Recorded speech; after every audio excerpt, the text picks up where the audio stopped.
Dans cette vidéo, on va corriger les exercices qui ont été proposés à la fin de la vidéo précédente. Donc en gros, on va essayer d'appliquer l'algorithme décrit pour déterminer le noyau et l'image d'application linéaire.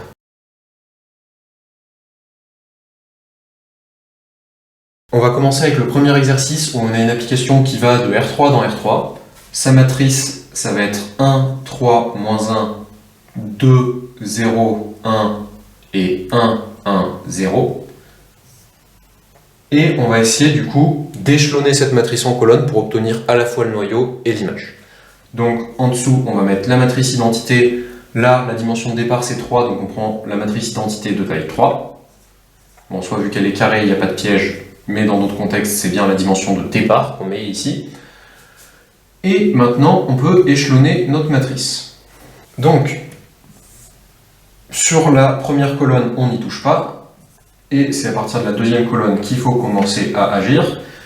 On va enlever deux fois la première colonne, donc on va enlever deux fois le premier vecteur, ça va nous donner 1, moins 2 ici.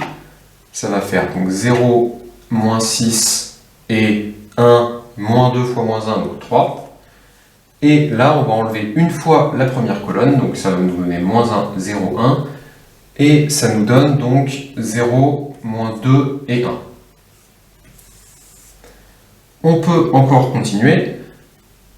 On peut le faire du coup maintenant avec la dernière colonne. Alors, ce que je vais faire, moi, je vais d'abord pivoter les deux colonnes, simplement parce que ça va être plus facile d'enlever 3 fois la troisième à la deuxième que l'inverse. En gros, ça m'évitera juste d'avoir des fractions, donc je vais inverser la position de mes deux colonnes. Enfin, je vais permuter mes colonnes. Donc 0, moins 2, 1, et ça me fait moins 1, 0, 1. Et de l'autre côté, je vais avoir du coup celle-ci moins 3 fois celle-là, ce qui va me donner 0, 0 et 0. Et du coup, là, j'ai cette colonne moins 3 fois celle-là, donc moins 2, moins 3 fois moins 1, ça fait moins 2 plus 3, 1. 1, moins 3 fois 0, 1. 0, moins 3 fois 1, moins 3. Bon, bah du coup là j'ai fini, parce que j'ai terminé d'échelonner ma matrice. J'ai donc comme base du noyau ce vecteur 1, 1, moins 3. Et comme base de l'image, j'ai cette famille de vecteurs. C'est-à-dire que c'est le vecteur 1, 3, moins 1 et le vecteur 0, moins 2, 1. Comme à chaque fois, on peut vérifier qu'on ne s'est pas trompé au moins sur le noyau, parce que c'est assez rapide à vérifier.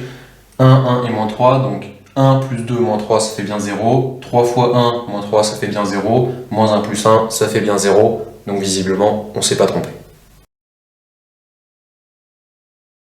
Pour le deuxième exercice, donc on a directement la matrice qui est associée à l'application linéaire. Donc on a une application linéaire qui va de R4 dans R2. Et on va déterminer son noyau et son image.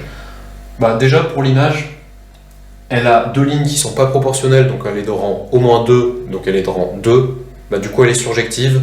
Bon, mais pour la base de l'image, je peux directement prendre une base quelconque de R2, par exemple la base canonique, ça fonctionnera. On va quand même le faire avec le système, mais en fait, on pourrait simplement prendre ça. Et du coup, je vais rajouter en dessous la matrice identité de la taille de l'espace de départ, donc R4.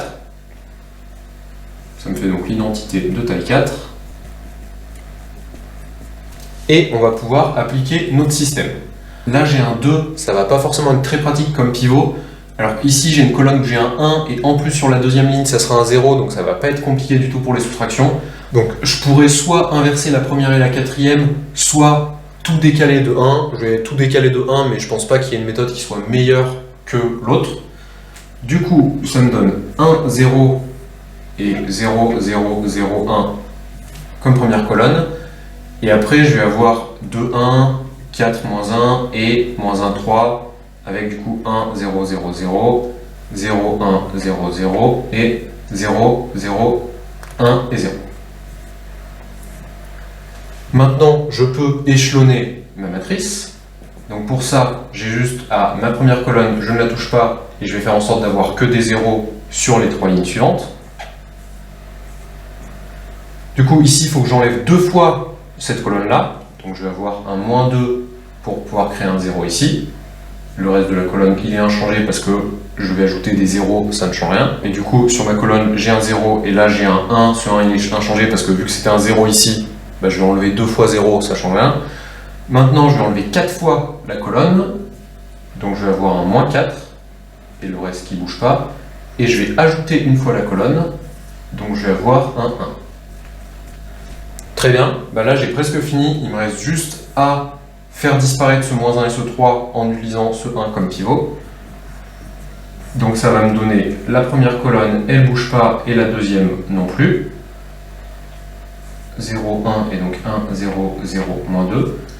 Sur la troisième colonne, j'ajoute une fois la colonne qui est juste ici. Donc là, je vais avoir ça plus ça, ça me fait donc 1, 1, 0 et moins 6. Et enfin, ici, j'enlève 3 fois cette colonne-là. Donc celle-là, moins 3 fois celle-là, ça me fait moins 3. 0 et 0, 0. 1, moins 3 fois 0, 1. 1, moins 3 fois moins 2, ça fait 1 plus 6, donc ça me fait 7. Et donc là, c'est terminé. J'ai bien ma base de l'image. C'est bien celle qu'on avait trouvée tout à l'heure. On ne s'est pas trompé. Elle est bien surjective, c'est cohérent. D'ailleurs, même si j'avais trouvé une autre base, tant que j'ai une base qui engendre le même espace, donc qui engendre R2 tout entier, c'est bon. Et pour le noyau, j'ai juste à regarder la famille formée par ces deux vecteurs. On peut aussi vérifier qui sont bien dans le noyau, donc 1, 1, 0, moins 6, donc ça va faire 1 fois cette colonne, plus 1 fois cette colonne, plus 0 fois celle-ci, plus moins 6 fois celle-là, donc 2 plus 4 plus 0 moins 6, c'est bon. 1 plus moins 1 plus 0 plus 0 fois 6, donc 1 plus moins 1, ça fait bien 0. Je peux aussi vérifier ici, donc je vais avoir moins 6, moins 1, donc moins 7 plus 7 fois 1, 7, et moins 3 plus 3 plus 0, moins 3 plus 3, ça fait bien 0. On peut passer au dernier exercice où ce coup-ci, on a une matrice avec 5 colonnes et 4 lignes. Donc on a une application qui part de R5 dans R4. Donc là, en termes de difficulté, ça ne sera pas forcément plus dur, mais ça va être juste plus long. Et donc il y a plus de risque d'erreur de calcul, même si on va globalement toujours faire juste des pivots de Gauss. Du coup, on met la matrice identité de taille 5. Maintenant, pour appliquer le pivot, ici j'ai un 0, donc ça va pas être pratique. Je vais échanger les deux premières colonnes, parce qu'en plus là c'est un 1, donc ça va être beaucoup plus simple. Donc je vais avoir 1, 1, 2, moins 1, et donc là 0, 1, 0, 0, 0. Maintenant ma deuxième colonne, en plus vu que j'ai déjà un 0, j'ai pas besoin de lui appliquer, de lui enlever l'autre colonne, parce qu'en fait c'est déjà fait. Donc 0, 2, 1, 2, et 1, 0, 0, 0, 0. Maintenant, je vais ajouter deux fois cette colonne à celle d'à côté, donc je vais avoir 0, 2 ici, 1, 0, 0. Et en ajoutant deux fois la colonne d'à côté, j'ai donc 0, 3 plus 2, 5, 0 plus 4, 4, et 1 plus moins 2, moins 1.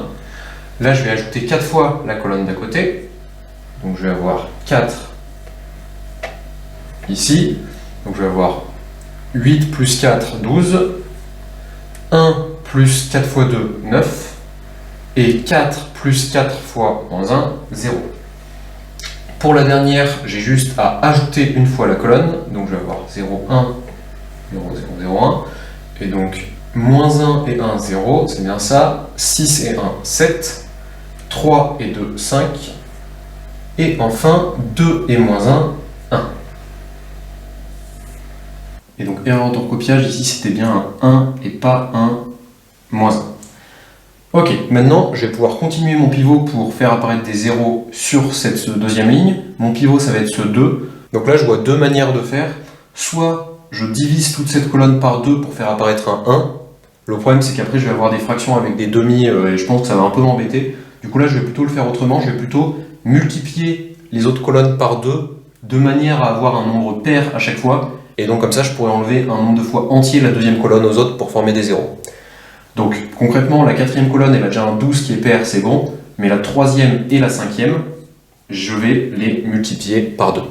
Donc les colonnes 1, 2 et 4, je ne les ai pas changées, il n'y a que la colonne 3 et la colonne 5 que je multiplie par 2, ça me fait donc 0, 10, 8 et moins 1, 0, 10, 8 et moins 1, et en dessous 4 et 2. Et ici, donc 14, 10 et 2, 0, 14, 10 et 2, et 2 et 2. Maintenant, je vais pouvoir mettre des zéros sur la deuxième ligne à partir de la troisième colonne en enlevant du coup 5 fois, 6 fois et 7 fois la deuxième colonne.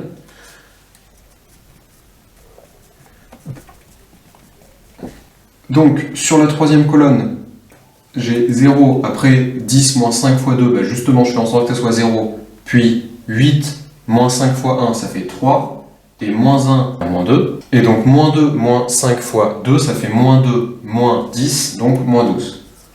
En dessous, je prends cette colonne et j'enlève 5 fois celle-ci, là ça va être pratique, vu qu'il y a des zéros de partout, ça va juste être un moins 5 qui va arriver là, donc ça va me faire moins 5, et je recopie ma colonne. À côté, je vais enlever 6 fois la colonne, donc ça va me faire moins 6, et je recopie ma colonne. Et en haut, je vais avoir donc 0, 0, 9, moins 6 fois 1, ça fait 3, et 0 moins 6 fois 2, ça fait moins 12. Je vois déjà que, vu que c'est comme la colonne d'à côté, ça sera pratique tout à l'heure pour mettre des zéros partout. Et pour la dernière colonne, même manip, j'ai 14, donc j'enlève 7 fois 2, j'ai moins 7, puis le reste de ma colonne. Et donc j'ai 0, 0, 10 moins 7 fois 1, 3, et 2 moins 7 fois 2, donc 2 moins 14, ça fait aussi moins 12, parfait. Et bien là, j'ai presque fini. Je peux terminer pour ça sur mes 3 premières colonnes, il n'y a rien qui change. Et sur mes 2 dernières, je vais avoir du coup, à chaque fois je vais leur faire cette colonne moins celle d'avant, ça va tout effacer, donc ça va me mettre que des zéros. Et en bas, du coup, donc sur mes 3 premières colonnes, il n'y a rien qui change, et j'ai juste à faire à chaque fois ma colonne moins la troisième. Moins 6, moins 5, ça fait moins 1, pardon. 4, moins 4, 0, 0, moins 2, 1, moins 0, 0, et 1. Et là, pareil, 7 moins 5, ça fait moins 2, 2 moins 4, ça fait moins 2, 0, moins 2, 0, moins 0, 0, et 2 moins 0, 2. Et du coup, là, on a fini le pivot. On a donc une base de noyau qui est donnée par ces 2 vecteurs. Si on veut faire la vérification, on peut même simplifier un petit peu, parce que le deuxième vecteur, on peut tout diviser par 2, ça fera moins 1, moins 1 et 1. Et pour l'image, c'est donné donc par ces 3 colonnes qui étaient les mêmes que juste au-dessus, pardon. Donc ça, c'est une base de l'image, ça, c'est une base du noyau. On peut vérifier que le noyau, il était bien dans R5, l'espace de départ, on a bien 5 coordonnées. L'image, l'espace d'arrivée, c'était R4, donc on a bien 4 coordonnées. Ça a l'air cohérent. Et donc là, j'ai plus la matrice sous les yeux, mais ça peut valoir le coup de vérifier que si j'applique la matrice sur ce vecteur ou sur celui-ci, on trouve bien 0, et donc on ne s'est pas trompé. Donc ça conclut la vidéo sur comment déterminer efficacement l'image ou le noyau d'une application linéaire.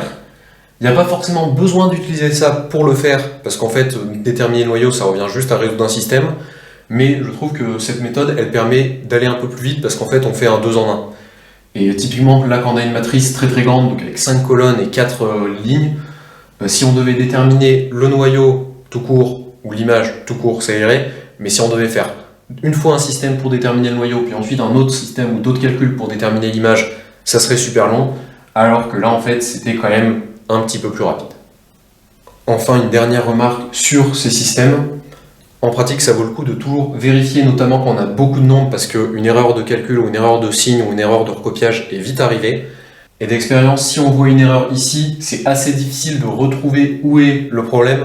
Donc, s'il n'y avait pas trop d'étapes, c'est presque plus facile de repartir du départ et de refaire toutes les étapes, plutôt que d'essayer de remonter ses calculs, parce que trouver une petite erreur de signe, ça peut être parfois très très long, et on perdrait plus de temps à le faire qu'à repartir du début.